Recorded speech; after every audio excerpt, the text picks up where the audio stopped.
Сәлеметсіңдер ме білім алушылар? Мен жалпы білім беру пәндерінің оқытушысы Корабаева Н қызы. Кәсіби әрекеттегі ақпараттық технология пәні бойынша. Сабағымыздың тақырыбы интернет желісінің қазіргі заманғы құрылымы, компьютерлік желілерді ұйымдастыру.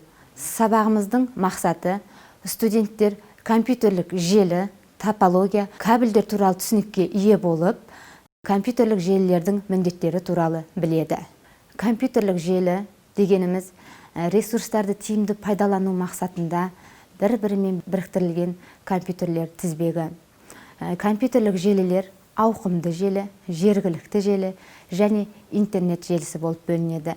Жергілікті желі дегеніміз белгілі бір аймақтағы, бір бөлмеде, зауытта, фабрикада, тағы сол сияқты жерлердегі компьютерлерді біріктіреді. Жергілікті желіні құрудағы басты себеп өндірістік процестерді автоматтандыру, әртүрлі құжаттарды жедел өңдеу болып табылады. Жергілікті желіге қосылған әрбір компьютер белгілі бір арнайы тақшамен жабдықталады. Компьютерлерді желіге қосу үшін кабельдер байланыстырады. Ауқымды желі бұл бір-бірімен үлкен қашықтықта орналасқан көптеген жеке компьютерлердің және ауқымды желілердің бірігуі. Ауқымды желілер қала, аймақ, бүкіл дүние жүзін қамтуы мүмкін. Ең белгілі және қолжетімді желі ол интернет желісі болып табылады. Интернет желісін көптеген пайдаланушылар өздері өзгертіп отырады. Бұлар тұрақты құрылым емес. Компьютерлік желілер сымсыз, кабельді байланыс сымдары арқылы байланысады. Сымсыз байланысқа Wi-Fi технологиясы жатады. Кабельді байланыс сымдарына есулі қос сым, оптоталшық және коаксиалды кабельдер жатады. Есулі қосақталған кабельдер бір немесе бірнеше сымдардың бірігуімен өрілген өткізгіштерден тұрады. Кабельдердегі электромагниттік кедергілерді бәсеңдету үшін өткізгіштерді бір-біріне жұптап өреді. Бұл кабельдер арзан әрі кедергілерге төзімді. Деректерді тарату жылдамдығы секундына 1000 мегабитке дейін жетеді. Мұндай кабельдерді жергілікті желілерді құруда қолданады.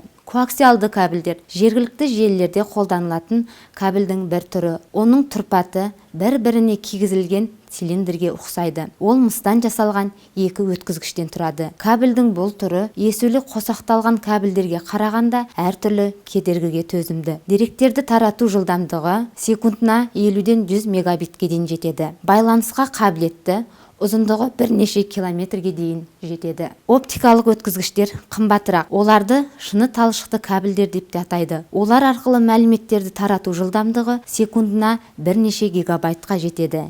Негізгі ерекшеліктері сигналдар жоғалмайды, бөтендер рұқсатсыз қосылмайды. Жергілікті желілердің геометриялық орналасуы топология деп аталады.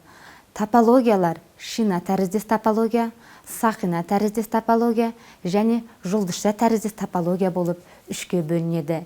Енді осы топологиялардың түріне жеке-жеке тоқтала кетсек. Шина топологиясында негізгі байланыс ретінде бір ғана кабель қолданылады. Осы кабельге жеке-жеке компьютерлер жалғанады. Шина ретінде коаксиалды кабельдер қолданылады. Желінің құрылысы қарапайым. Мұндай желінің кемшілігі бір желі істен шықса, онда компьютерлер өзара байланысын жоғалтады. Сақина тәріздес топологияда қарапайым желі түрі. Мұнда әрбір информация бір бағытта айналыста болады және әрбір компьютер мәліметті қабылдап алып, ары қарай жөнелтіп отырады.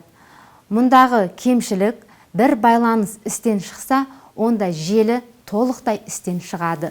Жұлдыз топологиясында желілердің барлық құрылғылары орталық түйінмен байланыста болады. Орталық түйін бұл қосқыш немесе хаб болуы мүмкін. Бұдан әрі қосылыстар жұп кабельдер немесе коаксиалды кабельдер арқылы байланысуы мүмкін.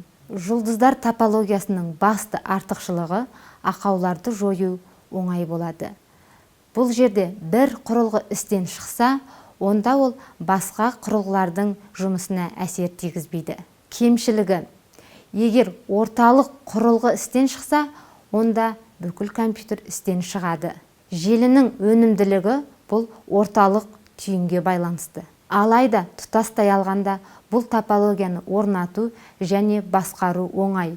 Үй мен кеңсе желілері үшін өте қолайлы. Сабағымызды қорыта келгенде компьютерлік желілердің түрлері, топология және кабельдер туралы түсінікке ие болдық. Енді үйге берілетін тапсырма. Компьютер бөлмесінде орналасқан компьютерлердегі жергілікті желінің топологиясын анықтаңдар.